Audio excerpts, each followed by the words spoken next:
இந்த வார்த்தையை நம்ம எல்லாரும் எழுதியிருப்போம், படிச்சிருப்போம். ஆனா எவ்வளவு ஈஸியா மறந்துருப்போம். இது வெறும் வார்த்தை இல்ல, வெறும் வார்த்தைகளால் சொல்ல முடியாத ஒரு உறவு. அப்பா, என் புது பைக் எங்க? நீ பாத்தியா? அம்மாக்கு ஏதாச்சும் வாங்கினியா?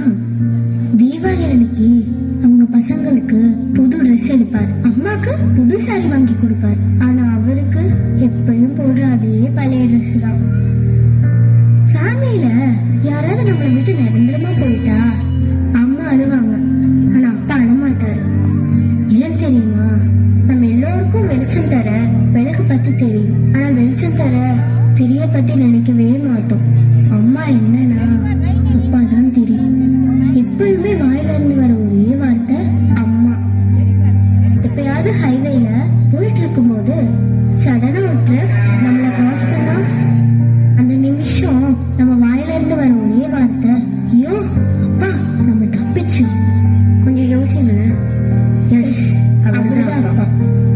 தினம் தினம் நிறைய கஷ்டங்களை கடந்து தனக்குள்ள இருக்க எந்த வழியையும் வெளிக்காட்டாத ஒரே உயிர் தான் அப்பா. நமக்காகவே கஷ்டப்பட்டு போராடி கடைசியில எல்லாத்தையும் நமக்காகவே விட்டு கொடுத்து நம்மளை விட்டு ஒரு நாள் உயிர்வார். அவர் கையை பிடிங்க, அவரை சப்போர்ட் பண்ணுங்க. நமக்காக அவர் நிறைய செஞ்சுட்டு இருக்காரு.